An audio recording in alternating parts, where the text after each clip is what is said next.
Okay, I'm also gonna be recording it for the video. Guys, what's up? We got the balance patch already, and the reason that we have the balance patch already, or at least the notification of the balance patch, is because of SWC. So we have SWC stuff going on pretty soon.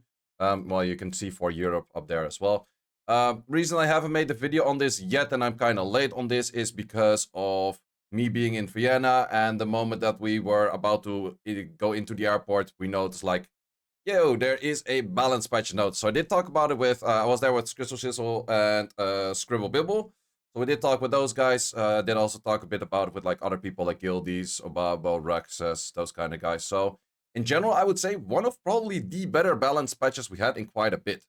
And it is not super lengthy. It does absolutely not look like a super lengthy balance patch, but that is probably also because we don't have a few of those things which we normally have, like, oh, all of these skill ones of beast monks changed, and let's use like 16 rows for that kind of stuff. So it looks quite a bit smaller than it is, because those are actually pretty impactful things. I think a lot of LD5s that are pretty decent to nice addressed, few of bad units that are addressed, few things, well, not that many nerfs actually, few things that people are maybe missing, but let's see what we have. So first of all, we have the Chandra going for a stun rate of a 30 to a 15. I think that is very fair. Chandra with stunning was super annoying. I would also therefore for that reason say that probably a Vio Chandra is harder nerfed than a Despair Chandra. But I would also say that the damage from a Chandra skill 1 is still very insane if you go for that crit damage. So that is still something that you could go for. And I'm pretty sure Chandra doesn't get any activation upgrade on his skill, but just for the sake of it, going to double check that, but I'm pretty sure it's just damage up. But we are here to check. Yep, there's no activation rate up, so it's going to stay at that. So yeah, 15, I think it's fair. I think it's fair. Second one, we have the Wind Dokubi Lord, and it's going to be nerfed for the damage reduction up. So that just means that you can easier cleave it. However, therefore, you can also easier put it in the threshold where he starts doing more damage. Mainly a nerf. Definitely not going to say it's a buff, but there is still like a slight part to it where you could say like, okay, that might help you out a little bit. And we see this Dokubi Lord anywhere on siege defense, anywhere on arena defense, and it's actually pretty good in RTA as well for pretty much if the match doesn't take an insanely amount of time. But he does do a lot of damage on that skill one, just casually hitting like 17k on just normal rake and stuff. So definitely do think that that is nice. Then we have the Timars. Yep. No, wait, Tasarion. Decrease damage with no harmful effects from 20 to 30. Okay. That used to be 30 before, and they nerfed that to 20 when they also went for the Oblivion for an extra turn, I think. So they just kind of did a setback, not necessarily on the damage increase, but on the damage decrease for like how much you take. Okay, I guess it's fine. Doesn't really matter. Doesn't change too much, but just makes him a little bit more beefy. And then we have a very interesting one. Gianna can be stunning all enemies for 1 turn and removing the beneficial effects and then giving those stunned. So the guarantee stun is for 1 turn on when you strip. I don't think that the guarantee stun will be over here as well, that if they don't have any debuffs or don't have any things to strip, that they're not going to be guaranteed stunned. So I don't think so. It could be. Who knows? Is she therefore going to be becoming super meta again? I don't think so. I think she's going to be pretty good. I think she's definitely going to be useful. I think she's definitely going to be very good in a slot 4, slot 5 style of draft. Holy shit. Been talking way too much yesterday. But I think there's still the issue like, hey, gangs, you still have all, she's shitty on the base speed. There's just a lot of things what still would counter her. If one thing, like if a Valajul procs out of the stun is still bad, like those kind of things. So I would definitely say that it is a nice buff. I would have personally preferably had see her get a speed lead, or another speed lead, a speed awakening rather than the accuracy awakening. So she could actually compete with some of the other speed units, because now at 100 speed, you're not going to put her to Vio. She's not worth a 190 Vio set, so she's going to be on Swift. She's going to be decent for that 5th pick. So definitely is a nice upgrade there. But it's not something like, ooh, Gianna's super back in meta kind of stuff, I think at least. Then we have the Monkey King. And the Monkey King is going to be, rather than he needed to crit to be able to stun or strip, and now he just does it no matter the condition. So you could actually build him speed, attack, attack right now. and go 0 on crit rate, and then you still have everything going on. I don't think you need to crit for the skill 2 as well. So yeah, you just don't need crit rate on anymore. You can just go full app damage, which is a decent upgrade. Don't think we're gonna see him a lot of the times, but might be something that be used here and there. Then we have the Dark Monkey, and the Dark Monkey reads as his first and second skill decrease defense for 75% of the time, and it also gives the stuns. So it does read as where the Dark Monkey is going to be stunning on his first hit and stunning on his second hit, and armor breaking on his first and armor breaking on his second hit. That is pretty interesting. I'm not sure if it's going to be super strong because in the end the multipliers of the Dark Monkey are super weird, where he has a base attack that is less than a freaking fairy.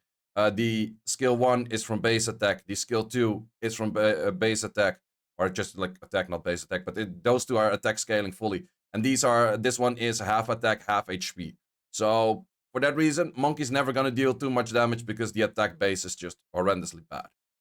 This thing is not going to be any damage dealer. It's going to be a good CC kind of unit. But once again, it's just a CC where it just stuns. There's a lot of units that stun plus do something else. So he's just going to become an armor break stun kind of unit. And then you probably still need some follow-up of like pushbacks or any kind of other control most likely. So is he going to become very good? I don't know. And I'm also not sure if he's going to be on both hits landing the stun or not. But it does read like it would probably armor break on both hits, stun on both hits. So that would be a nice upgrade for him there for sure. But I would have rather seen him get all 3 skills do damage by HP or something like that. That he is at least a little bit more consistent with his damage. Because his damage is kind of inconsistent and weird. Moving on to the next one, we have the Water Slayer. And Water Slayer is now doing increased damage dealt to destroyed HP. I recently made the video about the Auto Arena. I definitely do think that he would become a very interesting unit for Auto Arena because you just deal extra damage when stuff is destroyed on HP. And that is the main thing you're working for with destroyed HP. Probably a siege unit that is semi-interesting. But it's also kind of the Dorothy thing. Like, do you really need this like extra damage if destroyed HP? I think you would probably already do decent amount of damage. It really depends like how much is increased. Is that increased by like 2-3 times? Is that increased by 10%? Is that increased by 5%? We don't really know that. So could be decent. Could be, I don't know. Yeah, I'm not entirely sure, but he would say that it is somewhat interesting. It definitely does make him better. It absolutely would not make him worse. Then we have the water one, and that is 0-day attack. I think that is the 3rd skill, and then decrease all the attack bars of the enemies except the ones you selected. So that is going to be the hacker, this one the only hacker that I don't have. This one is the AoE strip, and then the unit you select on, you increase cooldown by 2 turns. And then the other units you did not select on, you're going to be decreasing attack bar. Interesting, super great, not entirely sure, but definitely something interesting. And then we also have that 2nd skill is going to be more of an absorption than it was before. So from 30 to 35, adds in a little bit more. Not super crazy, but definitely helps a little bit.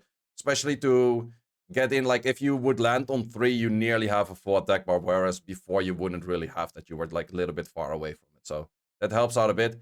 And then we have the light hacker for probably the S2 as well, that gives slow to the enemies. I think that is the S2 at least. Is this one? Is it cracking? No, it's not cracking. It is...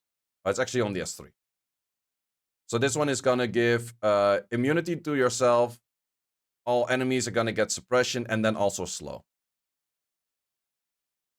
It's a something. It's a something. It helps out a little bit. It helps out a little bit. Decreasing the attack bar helps against Heigang. True. Yeah, that does actually help against Heigang. That is a Heigang counter right there. That is very true. You still have to land it, but yeah, that's actually very true, a Heigang counter. So that could be an interesting one, because the only one that you don't push back is the one that you reset. So you're more okay with that one to just hit in the first place. So that's nice. That's nice. Survive, yeah, I've seen that Eludia is getting a buff as well. But let's just go by it one by one. Then we have, I think it's Angela, and we have remove 2 harmful effects for the lowest HP. Remove harmful effects, okay. So, remove harmful effects first, then grants the shield. Does that make sense? Does make sense against buff block. So, yeah, definitely helps out. And 2, yeah, the unit is just gonna get more annoying. That's just the thing it is. Was already a decent unit in its own right. It's never super OP, but also definitely never super bad. Next up, we have the Devil Maiden. That is the bind. That is the one where you switch turns or something like that. When the Devil Maiden appears in the Lord of Hell, HP becomes 0. Repair will instantly get a turn. I have no clue what the exact change is on that, to be honest. Like, maybe someone can explain. I know the unit just doesn't do jack shit. But is this gonna change anything? I'm not too sure about it. Is the one that goes into the trap thingy or into the special form, and then it's this one, right? Yeah. Okay. Not too sure. Don't think it will be that interesting in the first place, but could be wrong in that. Short on cooldown. Mostly you just switch to that form and then you just stay in that form. You're not gonna be switching back and forth, right? That's at least as far as I know. So yeah, I'm not really sure if that's going to make her any good. Moving on to the next one, we have all of the Bayeks get a damage proportion to their max HP rather than attack for the skill 1. That's definitely pretty good. It's nice for Salah. It's nice for definitely for the fire one, Usher. That one definitely helps out a lot because the skill 3 is also like HP, and I think the S2 is probably also HP. So definitely a nice buff. It's gonna make them not necessarily much better, but it's definitely gonna help them a little bit. We have a Hathor buff. If he needed something absolutely not, then it was a Hathor buff. But let's see. Grants harmful effects, block on for 1 turn on the selected target, and that's delay promise. That's the skill 3. So you could do it on the Marsha right now, and it will have a buff block for 1 turn, so it cannot go into that kind of stuff. I think that's the main counter to it. It's not a crazy big upgrade, and I'm totally fine with that as well. Then we have the Benedict's additional attack ignores death resistance with no condition required. Deals increased damage to the target. Okay, and the increased damage is already the same, I guess. Was it? No, it's not.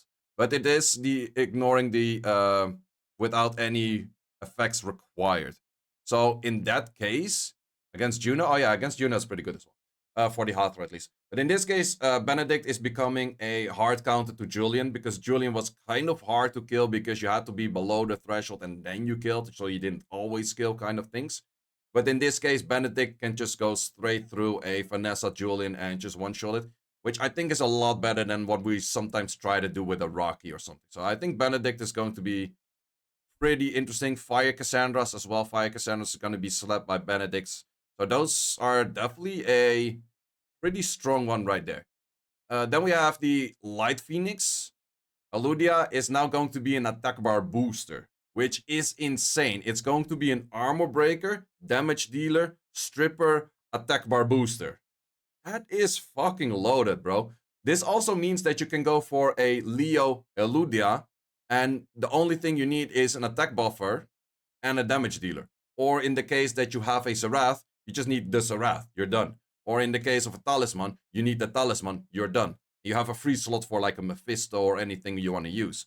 So that would definitely, I would say actually a Mephisto, Sarath, Eludia, Leo might be one of the better offenses in the future because of that. So that definitely seems pretty strong because you can just go for the Eludia 15 crit rate, full on speed, outspeed stuff, buffs things, would definitely be very strong. You could also use it in a different style where you would say, maybe you go for, let's say you have a Dorothy or Trinity, and you go for an Asher, Eludia, Dorothy, and then something else. Like there's definitely options in there. You could add in an Adriana in there a lot easier because you don't need to go for the Bastet, those kind of things. She is still bound to miss some strips here and there and miss armor breaks, but I do think that's that this is going to be a very strong one. The guy you made the video on is going to be happy about the Eludia buff. Yeah, he's actually here in chat as well. Like, but he's going to be very happy with an Eludia Lucifer and as a Wrath in one team. That's going to be a very nice one. So definitely do think that this will be a very interesting unit in the first place because it adds a lot more options to go for a Adriana rather than having to go for like a Bastet or something like that. And yet Adriana's skill 2 attack lead, it's just so much better than a Bastet. So definitely liking this buff over here. Then we have Jara, and Jara, the passive on your turn, which the passive skill of the enemy you attack on your turn does not activate. Bosses excluded. Okay, so you can kill Cassandra's right now, you can kill Julian's right now, you can kill a lot of stuff. You would even ignore Ragdoll passives. You would ignore Abelio passives. You would ignore... Okay. I think Jara's low-key not bad. I think that this has a lot more usage than people would say. Jara can now Death Break and Akroma. I guess. Yeah, that's actually an interesting one right there. There's a lot of passive units out there that you would just straight up ignore.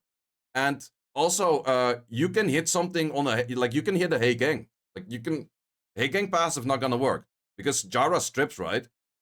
So that is definitely very strong, I think. So I think Jara is actually, or Jara might actually be pretty strong. Interesting. I think it's definitely not a bad buff. I think it's absolutely not a bad buff right there. Then we move on for the series. All of the series that have the S2 with ignore defense now goes all the way up to 100%. It only nullifies the target. Okay, yeah, fair. So maybe like allies, things still work, probably. Okay, so yeah, then you would also hit the Hey Gang itself to nullify the passive of the Hey Gang. Makes it maybe a little bit worse. At least you can one-shot the Cassandras, you can one-shot the Julians, you can do those kind of things. So I think at least that part is already pretty good because there's a lot of Cassandras and there's a decent amount of Julians out there. So I think for just those two things, it's already pretty good. But let's see and move on the next one. So yeah, the series with the S2. So that is the water, wind, and light. I definitely do like this change because Guilty of Mine actually did mention it. If you were doing like 100k on the Perna because of this, you were still doing like 35k on the Manon because of just that 20% defense. 100% defense ignore is just so much stronger. They are going to reduce the damage to match the modified skills. We're not gonna, like, we don't know if that actually gets it dragged down by a lot or it still goes like a decent amount, but that is definitely quite a bit stronger. And the light for that reason also gets slightly nerfed. So just keep the light one good. It's not being used anyways in the first place. So 13% damage reduction on the final hit for that reason, I guess. So that is what it is. Light Siri is insanely strong. It just needs something more to stack the passive faster. If she could stack the passive faster, she would be insanely good, but she can't really do that. Moving on next, we have the Fire Jennifer, and that one is now decrease the enemy attack bar by 15% when you attack on the enemy on your turn. Is that just the skill 1? I think it is the skill 1. I'm not 100% sure about that. No, not this one. This one, Fire. Which health skill is that? Oh, I would probably have to select this one, otherwise it reads a different name. That's the passive. Okay. That is... So you decrease attack bar every time you hit.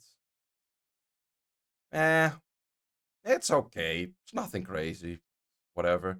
Fire 1 is buffed again to also stun rather than absorb what it did before.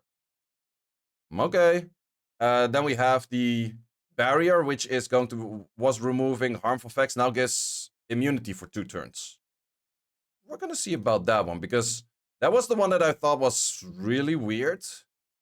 It does still give that shield, yeah, I guess. But now it's shield immunity, but no cleanses. Still kind of weird. Like, I don't know, it doesn't feel like an attack type unit should give immunity and shields. Because it's a shield from your max HP, but you're attack type and you have not that crazy base HP. You're not a Wusa. Don't pretend to be a Wusa on attack type when your shield is based on your HP. That just doesn't make too much sense. Still weird for me. Lower on cooldown though, but how long is the cooldown? So it is... Max cooldown goes... Oh, it actually increases in cooldown. What the fuck? Noob unit.